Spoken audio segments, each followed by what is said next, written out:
ሰላም ሰላም ውድ ቤተሰቦቼ እንደምን አላችሁ? እንደምን እስከ ሰዓት ደረሳችሁ? እግዚአብሔር አምላካችን ከሁላችን ጋር ይሁን። ውድ ቤተሰቦቼ ዛሬም አስተማሪ ቁም ነገር አዘል መልእክቶችን፣ ቪዲዮዎችን አዘጋጅቻለሁ። እስከ ፕሮግራሙ ፍጻሜ ድረስ አብራችሁን ቆዩ። በቀጥታ ወደ ዛሬው መርሃ ግብራችን እንሄዳለን። ባልና ሚስቶች የመንፈስ አንድነት ከሌላቸው እያጉረመረሙ እየተበሳጩ ጊዜያቸውንና ጋብቻቸውን እየረገሙ ይኖራሉ ይላሉ፣ ይጮሃሉ፣ እንደገና ደግሞ ይቻቻላሉ፣ እንደገና ለመደማመጥ ይሞክራሉ።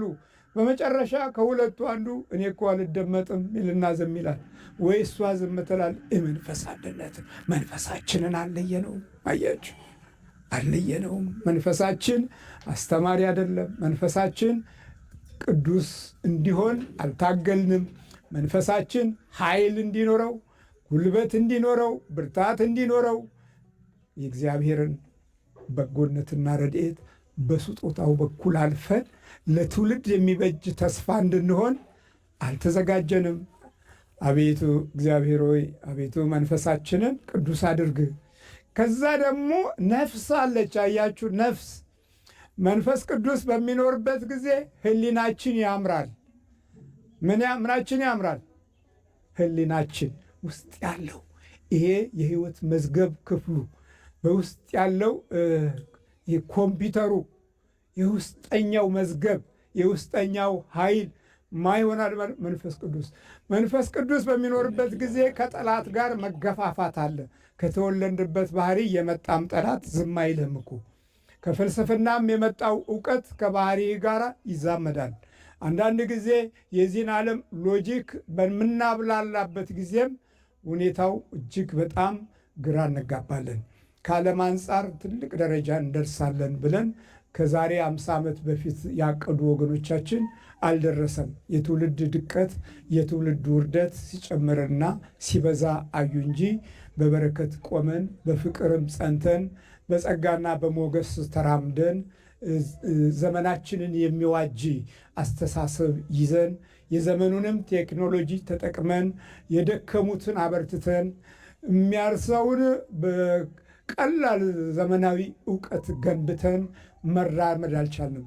የተማርነው ትምህርት ከመንፈስና ከነፍስ ጋር የሚዋሃድ አልነበረም። ስጋዊ እውቀታችን ወደ ቲዎሪ ተሸጋገረና ቲዎሪ ስንበላ፣ ስናኝክ፣ ስናወጣ፣ ስናወርድ፣ በሌሎች ፍልስፍና ስንጫን ከማቴሪያላዊ እውቀት ወጥተን እንደገና ደግሞ ጠብን፣ ጉስቁልናን፣ እልህን፣ እብሪትን፣ ትዕቢትን በባህሪያችን ውስጥ አነገስንና ሁላችንም አንድ ላይ ወደቀን። የመተያየታችን ሞገስም ጥላቻ ሆነ። የመተያየት ባህሪያችን ከመቃብር ስፍራ አላለፈም። የመገባበዛችን ዋጋ እልህ ያለበትና ቁጭት፣ ቅናት እና እንዴት ደግሞ እዚህ ደረሰች፣ እንዴት እንደዚህ ደረሰ፣ ይህንንም ነዳ፣ ይህንንም በላ፣ ይህንንም ለበሰ እያልን ወደ መቁጠር ደረጃ የደረስነው አያችሁ፣ መንፈሳችንን አለየነው። መንፈሳችንን አላወቅነው። መንፈሳችንን ቅዱስ እንዲሆን አባቶቻችንም አልታገሉም። መንፈሳችን ሰማያዊ ኃይል ያለበት እንዲሆን አልረዱንም። መንፈሳችን የተባረከ እንዲሆን የልቦና መገዛትንና የሕሊና በረከትን ለመስጠትም ለመቀበልም እድሉን አጣነው። በመቃወምና በመሰለቻቸት ባህሪያችን እጅግ በጣም ተጎዳ። መንፈሳችንን አልለየነውም። ነጩ አንደኛውን ለይተውለት ሃሎዊንን ያከብራል። አሁን የመቃብር መንፈስን አጽምንና የሙታን መንፈስን እሱን ያከብራል። እሱ እንኳ ለይቶ አሁን አጽም በሙሉ ታያላችሁ፣ የሙታን መንፈስ ታያላችሁ። እንደ ደግ ነገር እንደ መልካም ነገር አያችሁ፣ ያለቀ አጥንቱ ያለቀ የገጠጠ ያፈጠጠ አያችሁ፣ ሁለንተናው የተዋረደ ነገርን መርጦ በየደጁ መንፈሱን ለይቷል። እሱ በዛውም ደግሞ አይነኩም፣ ካልቀደምካቸው አይነኩም። እኛ ግን ብንቀድም ብንሮጥም እንነካካለን። እግዚአብሔር ማስተዋሉን ይስጠን። እኛ እንነካካለን፣ በሐሳብ እንነካካለን፣ በቃል እንነካካለን፣ በማየት እንነካካለን። የማየታችን መንፈስ ተለውጦ እይታዎቻችን ላይ ሁሉ አንድ የሆነ እንከን እንፈጥራለን። አቤት እንከን መፍጠር መንፈሳችንን አላወቅነውም። እና ወገኖቼ እንግዲህ ስለ መንፈስ ቅዱስ ስራ የሰላም አምላክ ራሱ አሁንም ሁለንተናችሁን ይቀድስ፣ ሁለንተናችንን ምን ያርግ? ይቀድስ፣ መንፈሳችሁም ነፍሳችሁም ስጋችሁም ጌታችን ኢየሱስ ክርስቶስ በመጣ ጊዜ ያለ ነቀፋ ፈጽመው ይጠበቁ ይላል። አቤት ያለ ነቀፋ ይጠበቁ። ነቀፌታህ መጸለይ ስትጀምር ከቤት ይጀምራል። መንበርከክ ስትጀምር ከቤት ይጀምራል። ልክ መስገድ ስትጀምሩ መንፈሳችን ይለወጣል። እግዚአብሔር ስሙ የተመሰገነ ይሁን። መስገድ ስትጀምሩ የቀድሞ የአመለኞች ጓደኞቻችሁ ከእናንተ ይርቃሉ። መስገድ ስትጀምሩ ማንም ሳያስኮርፋቸው አኩርፈው ይሸሻሉ። አያችሁ፣ አሁን መንፈሳችን ይለያል። የዚህ ጊዜ እናንተ በማስተዋል ላይ ናችሁ ያላችሁት። ሰው የመሆንን ዕድል ከሰማይ ለማግኘት አቤቱ ሰው አድርገኝ፣ ሰው እንድሆን እርዳኝ፣ ሰው እንድሆን እንደ ሰው እንዳስብ አግዘኝ ስንል መንፈሳችን ይለወጣል። የሰውነት ሰውነትን የሚገነባው መንፈስና ነፍሳችን ኃይል ስታገኝ ግርማ ሞገሳችን ይለወጣል። ሞገስ የሚለው ቃል የዛን ጊዜ በፊታችሁ ላይ ብርሃናዊ ነጸብራቅ ያርፋል። አኩራፊዎች አይደላችሁም፣ ብሩዎች ናችሁ። ፊት አጨማዳጆች አይደላችሁም፣ ቀናዎች ናችሁ፣ ፊተ በራዎች ናችሁ። ለምን? ከእግዚአብሔር መንፈስን እንለምናለና ሞገሳችን እንዲሆን። 4 ነገሮችን ይሰራል መንፈስ ቅዱስ። ዋና ዋናዎቹን፣ አንደኛ ሕሊናችንና አእምሯችንን ወደ ሰማይ ይለውጣል። ሁለተኛ የነካነውንና ያየነውን ሁሉ እግዚአብሔር አምላክ በመንፈሱ በኩል ይባርካል። ሦስተኛ ከእኛ የሚወለዱት ልጆች መለኮታዊ ኃይል ኖሯቸው ወደ ክፉ እንሄዳለን ቢሉ እንኳ አይሄዱም። ቢሄዱ እንኳ ቶሎ ይመለሳሉ። ለምን? የቤተሰቡ ውርስ የቤተሰቡ ስጦታ ማ ስለሆነ? ቅዱስ መንፈስ ስለሆነ። በአምልኮት የገነባችሁት አካል በሕይወት የሚገለጠው ላይ ትልቅ ትርጉም ያለው የሕይወት በረከት ይዘው ይወለዳሉ። ግን ክፉ መንፈስ ከሆነስ ያለቅሳሉ፣ ይጨነቃሉ፣ ግራ ይገባቸዋል፣ ይማራሉ፣ መልሰው ይደነቁራሉ። የተማሩትን ያህል አታገኙትም፣ ያወቁትን ያህል አትረዷቸውም፣ እነሱም አይረዷችሁም። መንፈሳችን ተለየ ማለት ነው። አያችሁ፣ እግዚአብሔር በቃሉ እንዲህ ያክል የታገሰን ከኛ ፍሬ ስለሚፈልግ ነው። እግዚአብሔር በእያንዳንዱ ስብከቱ በእኛ ልብ ውስጥ ሊዘራው የሚፈልገው ነገር ይሄንን ነው። ክርስቲያኖች እና ይሄ ያልገባን፣ ይሄ ያልተረዳን፣ ይሄንንም ደግሞ ወደ ውስጣችን ያላስገባን ሰዎች ሁሌም ቃለ እግዚአብሔር ከትምህርትነት ባለፈ ሌላ ነገር ሊሆን የማይችል ይመስለን። ለዛ ነው ጌታችን መድኃኒታችን ኢየሱስ ክርስቶስ ዘር ተዘርቶባቸው ዘሩ ደግሞ ፍሬያማ የሆነባቸውን ቅዱሳኑን ሲያከብራቸው እናያለን። ቅድስና እንደምናወራው በነገራችን ላይ በጣም ቀላል አይደለም። እንደው በሆነ ግን አይደለም። ቅድስና ዋጋ ይጠይቃል። ቅድስና እምቢ ማለትን ይጠይቃል። ቅድስና መተው ይፈልጋል።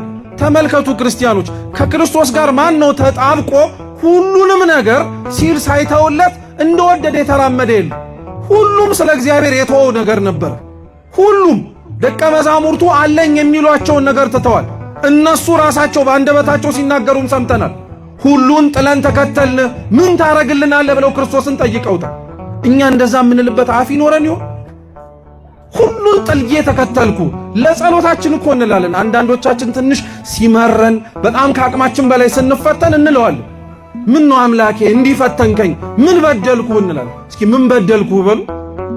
ምን ያልበደልከው ነገር አለ? የእውነት እኮ ነው ብላችሁ አታውቁም? አምላኬ ምን በደልኩ፣ ምን ያልበደልከኝ ነገር አለ ቢልስ? ምን ያላጠፋው ጥፋት አለ? ምን እንዳይሆንብህ የሆነብህ ነገር በሙሉ ምን ምክንያት አለ ማለት እኮ ይችላል። ዝም ምንም አይልም። እኛ ልብ እንድንገዛ፣ እኛ ወደ ራሳችን ተመልሰን አይተን እንድንስተካከል። ሁሉም የአቅሙን ትቶለታል እግዚአብሔር። እስኪ የአቅሙን በሉ። የአቅሙን ትቶለታል። ጴጥሮስ እና ወንድሞቹ፣ ዮሐንስ እና ወንድሙ የተወለት የአቅሙን ነው። ያለችው መረብ ናት፣ ታንኳን አተወለት። እግዚአብሔር ያለህን እንድትተወለት ነው የሚፈልገው። ዛሬ እንኳን ዓመታዊ ክብረ በዓሏን የምናከብርላት ቅድስት አርሴማ ያላትን የተወችለት ምኑን? ሰውነቷን። ምንም ባይኖርህ ለእግዚአብሔር ራስህን መተው ትችላለህ። አታበላሸው ራስህን። እውነቴን እምልህ አታስጨንቀው። ከልክ በላይ መዋል የሌለበት ቦታ ላይ፣ መገኘት የሌለበት ቦታ ላይ አታስቀምጠው። ምንም ለእግዚአብሔር ልትሰጠው የምችለው ነገር ኖሮ በቃ በጣም ከተጨነቅ አንድ ለእግዚአብሔር ብትሰጠው ሁሉን ነገር እንደሰጠው አድርጎ የሚቆጠረው ነገር ሰውነትን። ሰማዕታት ምንም ሊሰጡት የሚችሉት ነገር አልነበረም። ሀብታቸውን ተውለት፣ ንብረታቸውን ተውለት፣ የተቀመጡበትን ከፍ ያሉበትንም ዙፋን ዝቅ ብለው ተገኙለት። ይሄ ሁሉ በቂ አልነበረም። እግዚአብሔር ፍቅሩ እንዲህ ያደርጋቸዋል። ክርስቲያኖች የእውነት ተሰብከን የእውነት የሰማነው ቃል እግዚአብሔር ፍሬ ሲያፈራ እናንተ ለእግዚአብሔር የምትጠይቁት ሳይሆን እኛ ተመልሰን እግዚአብሔርን ምን ላርግልህ ማለት እንጀምራለን። በጣም ሰው ሲወድ በጣም ከአቅሙ በላይ በሰው ፍቅር ሲጨነቅ እኮ አንድ ሰው ምን ሊሆንልህ ምን ላርግልህ የሚለው ሰማዕታት ማለት እንዲህ ናቸው። ምን ላርግልህ? ሀብቱን ንብረቱን ሁሉን ነገር ተውኩልህ፣ ይሄ ግን በቂ አይደለም፣ እኔን ውሰደኝ ይላሉ። መከራ ባለበት ጭንቅ ባለበት ቦታቸው ላይ እንኳን ባይኖር ስለ ክርስቶስ ሲሉ ዋጋ ለመክፈል ይሰደዳሉ። ስለ ክርስቶስ ሲሉ የሆነ ነገር ለማግኘት ሰውነታቸውን የተቀደሰ ነገር ለማድረግ ይሞክራሉ። ደግሞ እግዚአብሔር የሚገርማችሁ ከምንሰጠው ምንም አይነት ስጦታ ይልቅ ስለሱ ሲል ዋጋ የከፈለ ሰውነትን ይወዳል። በምን እናውቃለን መሰላችሁ? በረከታቸው ትድረሰንና አቡነ ኪሮስ የሚባሉ ጻድቅ ታውቃላችሁ? በረከታቸው ለሁላችን ትድረሰን። አቡነ ኪሮስ የሚገርማችሁ አንድ ታሪካቸው ላይ ምን አይነት ታሪክ አለ መሰላችሁ? ገድላቸው ላይ የሚያርፉበት ጊዜ ደረሰ። ይህችን ዓለም ተሰናብተው ወደ ዘላለማዊው ዓለም የሚሄዱበት ማለት ነው። እና ቅዱስ ገብርኤል ነው ወደ እርሳቸው ወርዶ አቡነ ኪሮስን ይናገራቸዋል። ወዳጄ ሆይ የደከምከው ድካም፣ ጾም፣ ጸሎት፣ ስግደት፣ ምጽዋት ሁሉ ተሰምቶልሃል። አሁን ወደ እግዚአብሔር የምትሄድበት ሰዓት ደርሷል አሉ። እና ሁሌም እንምላችሁ መቤቴን ስሰማው ራሱ ይደንቀኛል። እኔ ደግሜም ሳነበውም ጭምር አቡነ ኪሮስ ምን አሉት? ከዚህ ለክርስቶስ ሲል መከራ ከተቀበለው ሰውነቴ በላይ የት ልትወስደኝ ትችላለህ አሉት። በጣም እኮ የሚደንቅ ነገር ነው። ለእግዚአብሔር ዋጋ የከፈለ ሰውነት ለካ ልንገባበት ከታጨንበት ቦታም ንጽጽር ላይ ሊቀርብ የሚችል ነገር አለው ማለት ነው። የተሻለ ቦታ የት ትወስደኛለህ አለው። እና ቅዱስ ገብርኤል ደንቆት ወደ ተላከበት ወደ አምላኩ ሄዶ ተናገረ። አልመጣም እያለ ነው አሉ። አልመጣም እያለ ነው። ና ስለው አልመጣም። ይሄ ሰውነቴ ስለ ክርስቶስ ሲል ዋጋ ከፍሏል። ገነቱ ይሄ ነው አለ። አይሆንም። ከገነት እጽዋት መካከል አንዱን ቀጥፋ አሸትተዋል። እና አቡነ ኪሮስ ወደ እግዚአብሔር የሄዱት ጣዕመ መንግሥተ ሰማያትን ሊያስታውሳቸው የሚችል የገነት እጽዋትን ሽታ ሲያሸቱ ከጣዕሙ ብዛት የተነሳ ሳያውቁት ነፍስ ከስጋቸው ተለየባቸው። አየህ፣ ለክርስቶስ ብለህ የከፈልከው ዋጋ ማህተም፣ ጠባሳ ያለበት ሰውነት በጣም ክብር አለው ማለት ነው። ዛሬ ቅድስት አርሴማን እኮ የምናከብራት ስለ ክርስቶስ ብላ የከፈለችው ዋጋ ጠባሳ አለ የሚታይ ማለት ነው። ዋጋ ከፍላለታለች በደንብ አድርጋ። ንጽህናዋን ጠብቃለታለች። ድንግልናዋን አሳልፋ አልሰጥም ብላ ተጋድላለታለች። ከቅድነ ቅድስት አጋታ ከነ ቅዱስ ጎርጎሪዮስ አብረዋት ማህበራት ከሆኑትም ጭምር ሕይወቷን ሰጥታለታለች። ይሄ ብቻ አይደለም። ከቅድስት አርሴማ እንደ መልካም መሬትነቷ 30 60 ብቻ ሳይሆን 100 ፍሬ ተገኝቶባታል። እስኪ 100 በሉ። 30 ማለት የቅርብ ቤተሰብ ነው። 60 ማለት አብሮ ካጠገብ ሊገኝ የሚችል ነው። 100 ፍጹም የሆነ በረከት ማለት የማያምን ሰው ነው። ቅድስት አርሴማ እንኳን በእሷ የጽድቅ ሥራ አብረዋት ያሉትን ወይ በቅርብ ርቀት ዜና ገድሏን የሰሟትን ብቻ ሳይሆን ታውቃላችሁ፣ ያሰቃያትን ድርጣድስን ራሱ እኮ ሰማዕት እንዲሆን አድርገዋለች። ድርጣድስን የገደላትን ያሰቃያትን ያስጨነቃትን ከሱ 100 ፍሬ እንዲገኝበት ምክንያት ሆናለች።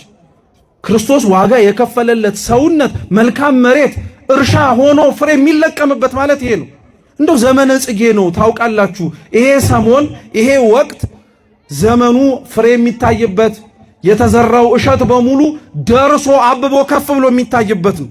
እውነቴን እንደምላችሁ ክርስቲያኖች፣ በዘመነ ጽጌ የእመቤታችንን ማህሌት ስንቆም ካህናተ ቤተ ክርስቲያን ይዘውት የሚያሸበሽቡበትን እንቡጥ ሆኖ የሚፈካውን ያንን ጽጌረዳ ስትመለከቱት ያ ጽጌረዳ ደርሶ ተቀጥፎ ለማህሌት መስዋዕት ለመሆን ደርሷል።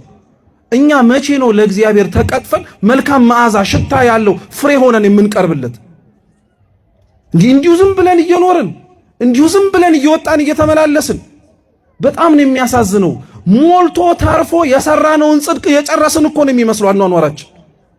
በጣም ነው የምንገርመው። በቃ ጽድቁን ጨርሰን መልካም የሆነውን ገድል ተጋልደን ይሄም ደግሞ እኮ አይደለም አክሊል እንደሚጠብቀን ነው አርፈን እጅግራችንን አጣፈን ቁጭ ያልነው። እንዴት ነው ጎበዝ? በጣም እኮ ክፉ ነው ይሄ።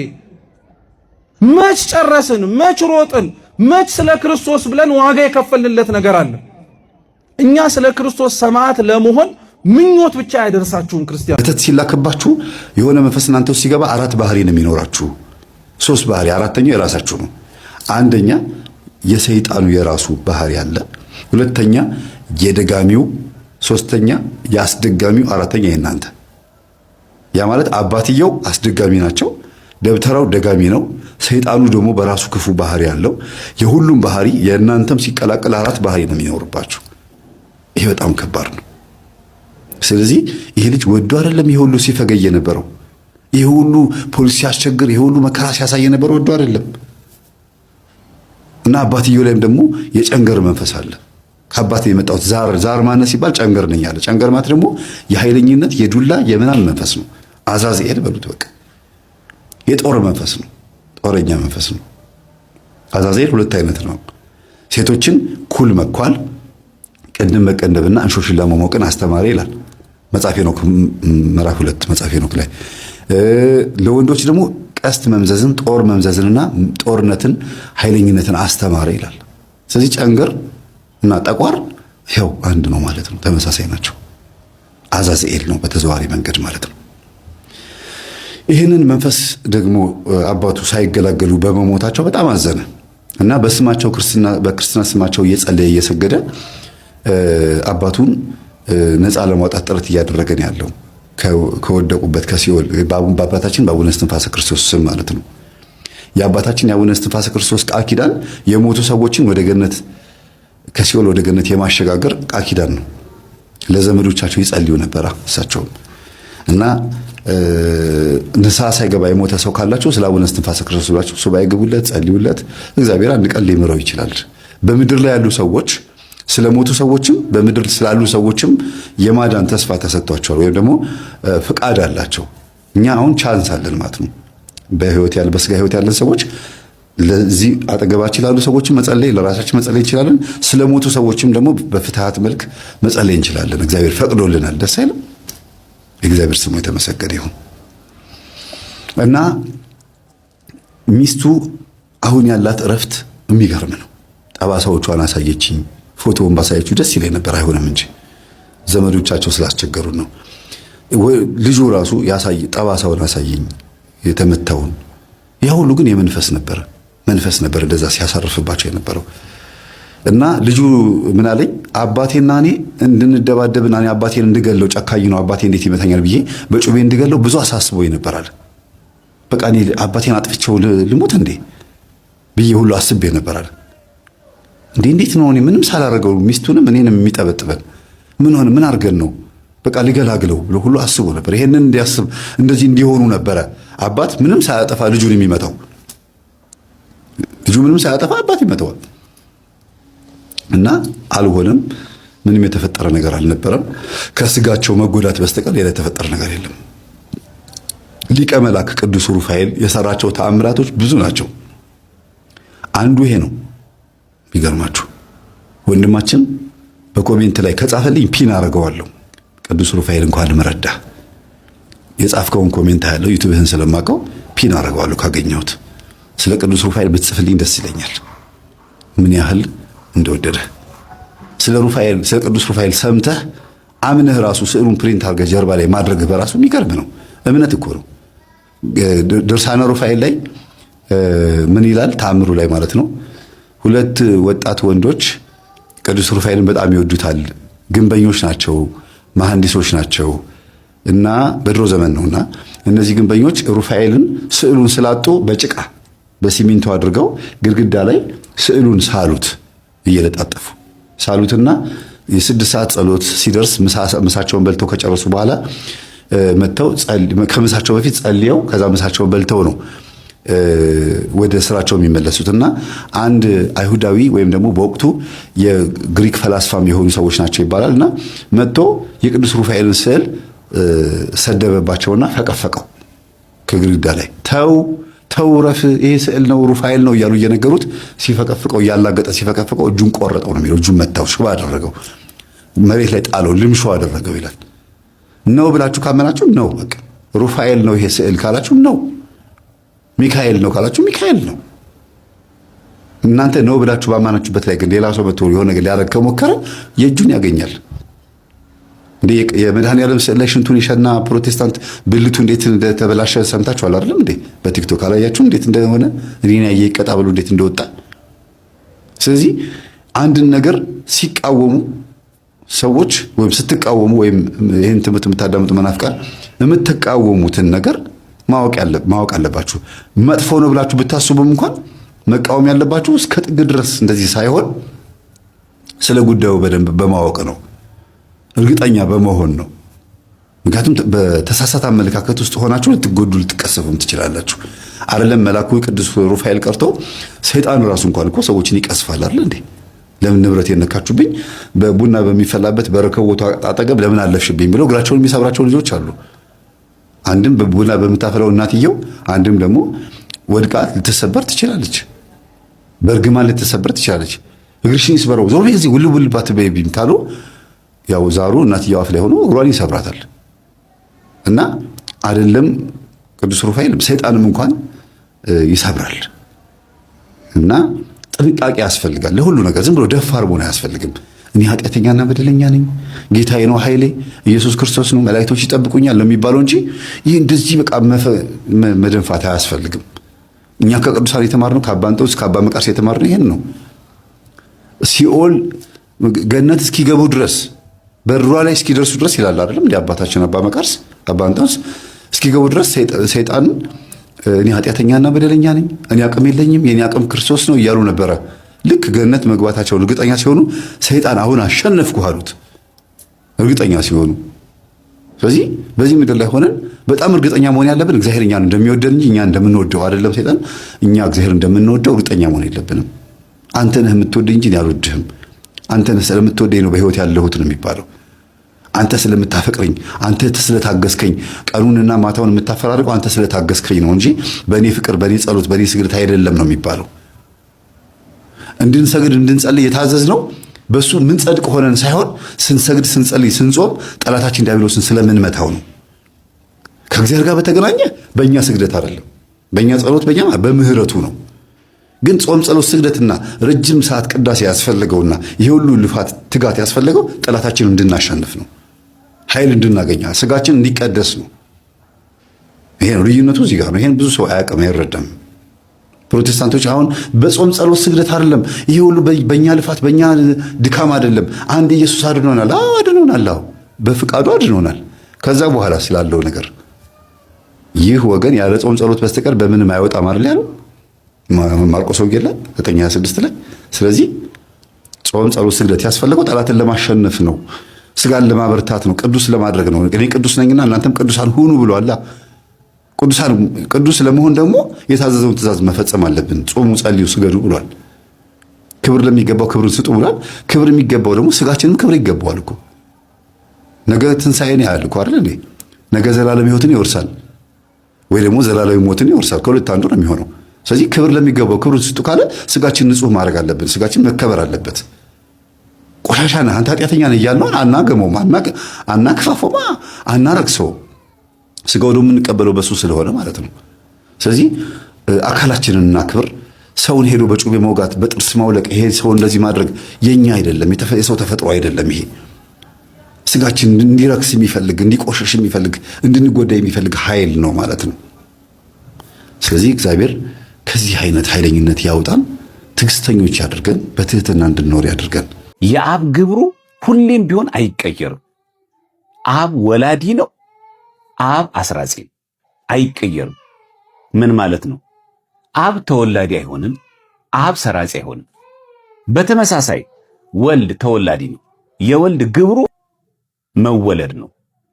ወልድ ወላዲ አይሆንም፣ አስራጺ አይሆንም፣ ሰራጺም አይሆንም። አይቀየርም፣ ግብር አይቀየርም። ይሄ ውሳጣዊ ግብር ይባላል። የመንፈስ ቅዱስ ግብር ደግሞ ሰራጺ ነው። ከማን የሚሰርጽ ነው? ከአብ። የመንፈስ ቅዱስ ሰራጺነትም አይቀየርም። ያ ማለት ተወላዲ አይሆንም እንደ ወልድ፣ እንደ አብ ደግሞ ወላዲ አስራጺ አይሆንም፣ አይቀየርም። የወልድ መወለዱ ከአብ ብቻ ነው እንጂ ከመንፈስ ቅዱስም ጭምር አይደለም። የመንፈስ ቅዱስም መስረጽ ከአብ ብቻ ነው፣ ከወልድም ጭምር አይደለም። ሃይማኖተ አበው ዘቅዱስ ሱኑቲዮ ዘእስክንድርያ ማለት ነው ምዕራፍ 10 ላይ በዚህ ሃይማኖተ አበው ላይ ማለት ነው ክፍል 2 ላይ ቁጥር 5 ገጽ 504 ተመልከቱ። በመለኮት ክብርም አንዱ ከአንዱ አይበልጥም ይላል። በአንድ ክብር አገዛዝ፣ በአንድ መለኮታዊ ክብር ሁሉን ፈጥሮ በመግዛት ፍጥረቱን ሁሉ በመፍጠር አንድ ናቸው እንጂ ሕዝብ በመፍጠር ስንት ናቸው? አንድ ናቸው። ግን ለኛ ሲሆንስ ፈጥረውናል ሥላሴ ስንል የፈጠረን ማን ነው? አብ ብቻ ነው? ወልድ ብቻ ነው? መንፈስ ቅዱስ ብቻ ነው? አይደለም። አብ ወልድም መንፈስ ቅዱስ። ይመግቡናል ማ? አብ ብቻ? አይደለም። አብም ወልድም መንፈስ ቅዱስ። ይፈርዳሉ ማ? አብም ወልድም መንፈስ ቅዱስ። ያድናሉ አብም ወልድም መንፈስ ቅዱስ። ምስክር ይሆናሉ አብም ወልድም መንፈስ ቅዱስ። በቅዳሴ ማርያም እንደምሰሙ አብ ወልድ መንፈስ ቅዱስ ይፈርዳሉ፣ አብ ወልድ መንፈስ ቅዱስ ይቀመጣሉ፣ አብ ወልድ መንፈስ ቅዱስ ምስክር ይሆናሉ ብሎ የሚናገሩ ግን አብ ወልድ መንፈስ ቅዱስ ወላዲ ናቸው አይልም። ወላዲ አብ ብቻ ነው። አብ ወልድ መንፈስ ቅዱስ አስራጺ ናቸው አይልም። አስራጺ አብ ብቻ ነው። አብ ወልድ መንፈስ ቅዱስ ተወላዲ ናቸው አይልም። ተወላዲ ወልድ ብቻ ነው። አብ ወልድ መንፈስ ቅዱስ ሰራጺ ናቸው አይልም። ሰራጺው መንፈስ ቅዱስ ብቻ ነው። ውሳጣዊ ግብር ወይ ደግሞ ይሄ ሃይፖስታቲክ ኳሊቲ ይባላል። ወልድ የተወለደው ከአብ ነው፣ መንፈስ ቅዱስም የሰረጸው ከአብ ነው ብለን አብን መገኛ ስላለን አብ ይበልጣል ማለት ግን አይደለም። ስለዚህ በአገዛዝ ስንት ናቸው ሥላሴ? አንድ። ሁለተኛ በክብር ስንት ናቸው? አንድ። በመለኮታዊ ክብር ስንት ናቸው? አንድ። ሁሉም ፈጥሮ በመግዛት ስንት ናቸው? አንድ። ስለዚህ ሥላሴ ዘንድ የመበላለጥ የለም። ይሄንን ሳንረሳ ነው አብ መገኛ ነው የሚለው ቃል ምንናገረው። ሁለተኛ በሦስቱ አካላት ውስጥ መገዛዛት፣ አንዱ ለአንዱ መገዛት፣ አብ ለወልድ ወልድ ለመንፈስ ቅዱስ መገዛዛት፣ አንዱ ይገዛል የሚል ትምህርት የለንም። መታጠቅ መፍታት የለም። በማዕረገ መለኮት ይላል። በመለኮት ማዕረግ አንዱ ከአንዱ አይበልጥም። ሃይማኖተ አበው ዘቅዱስ ሳዊሮስ ዘአንጾኪያ ምዕራፍ 84 ክፍል 1 ላይ ቁጥር 6 ገጽ 357 ላይ ትሪኒቲ ኮኢኳል ብለን የምናምነው በቅዳሴ ማርያም እንደምንሰማው አብርሃም ከይስሐቅ እንደሚበልጥ ይስሐቅም ከያዕቆብ እንደሚበልጥ አይደለም። ለመለኮት እንዳይደለም አብ ከወልድ አይበልጥም፣ ወልድም ከአባቱ አያንስም፣ መንፈስ ቅዱስም ትክክል ነው እንዳለው ስላስገኘ የተገኘውን በለጠው ማለት አይደለም። የተገኘው ደግሞ ካስገኙ አነሰ ማለት አይደለም። ማስረጃ ለምሳሌ ሃይማኖተ አበው አመ ሐዋርያት ማለት ነው ሐዋርያት ላይ ምዕራፍ 6 ላይ ክፍል 1 ቁጥር 25 ገጽ 29 ላይ ሰዎች ሁሉ የእርሱን መምጣት ተስፋ የሚያደርጉት ይላል ከይሁዳ ከእሴይ ባህሪ የተገኘ ስልጣኑ የባህሪው የሚሆን ኢየሱስ ክርስቶስ ይላል። ከድንግል ማርያም ከሥጋዋ ሥጋ ከነፍሷ ነፍስ ስለነሳ። ስለዚህ ይሁዳና እሴይ ክርስቶስ ከነሱ ስለተገኘ መድኃኔዓለም ኢየሱስ ክርስቶስን አምላካቸውን ፈጣሪያችን አምላካችንን ክርስቶስን ይበልጡታል ወይ ደግሞ ፈጥረውታል ማለት ነው። ሎቱ ስብሐት ክህደት ነው ይሄ። ሃይማኖተ አበው ዘቅዱስ አብዱሊስ ዘሮም ደግሞ አብዱሊስ ዘሮም ማለት ሂፖላይተስ ኦፍ ሮም ብለን የሚታወቅ አባት ነው። ሃይማኖተ አበው ላይ አብዱሊስ ዘሮም ይባላልና ምዕራፍ 41 ላይ ክፍል 7 ቁጥር 18 ገጽ 144 ላይ ደግሞ ድንግልም አምላክን በወለደች ጊዜ ይላል ለዓለም ሕይወትን አስገኘች ይላል። ስለዚህ ድንግል ማርያም ለዓለም ሕይወት የሆነውን ኢየሱስ ክርስቶስን ስላስገኘች ክርስቶስን ፈጥረዋለች ወይ ደግሞ ትበልጠዋለች ማለት ነው። ሎቱ ስብሐት። ስለዚህ ማስገኘት ማለት መብለጥን፣ መፍጠርን፣ የበላይነትን፣ ቀዳሚነትን ሚያሳይ ቃል ነው ተብሎ የግድ አይተረጎምም። ሕይወትን አስገኘች ይላል። ሕይወት የተባለ ኢየሱስ ክርስቶስ ነው። ሕይወት የሆነ ኢየሱስ ክርስቶስ ከመቤታችን ከሥጋዋ ሥጋ ከነፍሷ ነፍስ ነስቶ ስለተወለደ አስገኘች ተባለ እንጂ ክርስቶስን የፈጠረችው እሷ ናት ማለት አይደለም። ክርስቶስን ትበልጠዋለች ማለትም አይደለም። ይሄ ትምህርት ራሱ አብ መገኛ ነው የሚለው የሐዋርያት ትምህርት ነው የሚለው? አዎ ትክክል፣ የሐዋርያት ትምህርት ነው። ሃይማኖተ አበው እዚህ ላይ አመ ሐዋርያት የሚላል የሐዋርያት ትምህርት ላይ ምዕራፍ 6 ላይ ክፍል 1 ቁጥር 2 ላይ እንዲህ የሚል ቃል እናገኛለን። በተለይ ቁጥር 2፣ 3 እና 14 ያሉትን ገጸ ንባቦት ኮት እናደርጋቸዋለን። ቁጥር 2 እንመልከተው። ሁሉም በፈጠረ ይላል በአንዱ አምላክ በጌታችን በፈጣሪያችን በመድኃኒታችን በኢየሱስ ክርስቶስ አባት በእግዚአብሔር አብ እናምናለን ካለ በኋላ በባህሪው አስገኝ የለውምና ይላል። ምን ማለት ነው? ወላዲ አስራጺ የሆነው አብ ከማን ነው ወላዲ የሆነው? ከማን ነው አስራጺ የሆነው አይባልም። ለአብ ከየለው ምንጭ ነው፣ ራሱ መሰረት ነው። ወልድን ግን ተወላዲ ነው። ከማ ብንባል ከአብ የባህሪ አባቱ፣ እሱ የባህሪ ልጁ። መንፈስ ቅዱስ ግን ከማን የሰረጸው ብንባል አብ አስራጺ ነው፣ መንፈስ ቅዱስ ደግሞ ሰራጺ ነው። ከማ ቢባል መንፈስ ቅዱስ ከአብ እንዳለ። ቁጥር 3 ላይ ምን ይላል? አስቀድመን እንደተናገር በዘመኑ ሁሉ ባስገኝነት ያለ እርሱ ብቻ ነው እንጂ ጥንት ፍጻሜ የለውም ይላል ካለ በኋላ ቁጥር 14 ደግሞ ተመልከቱ። ገጽ 28 ላይ ከአብ የተገኘ መንፈስ ቅዱስ ይላል። ራሱ ቃሉ ይናገራል። ከአብ የተገኘ ይላል። ምን ማለት ነው? ከአብ የሰረጸ ማለት ነው ባጭሩ። ሌላ ትርጉም የለውም። በቃ ይሄ ትምህርት የሐዋርያት ትምህርት ነው። ሰለስቱ ምዕት እስቲ አላስተማሩም? አስተምሯል። እዚህ ሃይማኖተ አበው ላይ ሃይማኖተ አበው ዘሰለስቱ ምዕት ላይ ምዕራፍ 19 ላይ ቁጥር 3 ላይ ገጽ 50 ላይ እንደዚህ ይላል። ከእውነተኛ የባህሪ አባት የተገኘ እውነተኛ የባህሪ ልጅ ይላል። ያችሁ የተገኘ ይልከላል። ከማይታይ የተገኘ የማይታይ፣ ከማይለወጥ የተገኘ የማይለወጥ፣ ከማይሞት የተገኘ የማይሞት፣ ከቀዳማዊ የተገኘ ቀዳማዊ ነው። የተገኘ ሲል ወልድ የተወለደ ለማለት ከማ ከአብ። ለመንፈስ ቅዱስ ደግሞ የተገኘ ሲል የሰረጸ ማለት ከማ ከአብ። በቃ ሞናርክም ዘፋዘ ማለት ይችላል። በመጨረሻም እንግዲህ ውድ ቤተሰቦቼ በዛሬው ቆይታችን በዛሬው ትምህርቶቻችን እነዚህንና መሰል ጉዳዮችን ለመዳሰስ ለማየት ሞክረናል። በቀጣይም እንደዚሁ የሚያነቁ የሚያበረታቱ መንፈሳዊነታችንን ከፍ የሚያደርጉ ትምህርቶችን ቪዲዮዎችን ይዤላችሁ እስከምንገናኝ ድረስ የቅዱሳን አምላክ ከሁላችን ጋር ይሁን። በሀገር ውስጥም ከሀገር ውጭም ያላችሁ ኢትዮጵያውያን፣ ኤርትራውያን ቤተሰቦቼ ሰላም እግዚአብሔር ከሁላችሁ ጋር ይሁን እላለሁኝ። እንበርታ፣ እንጠንክር። እግዚአብሔር አምላካችን መሻታችንን፣ ሐሳባችንን፣ እቅዶቻችንን ሁሉ እግዚአብሔር አምላካችን ይሙላልን። በያላችሁበት ሰላም እግዚአብሔር ከሁላችሁ ጋር ይሁን እላለሁኝ። ይቆየን። አሜን።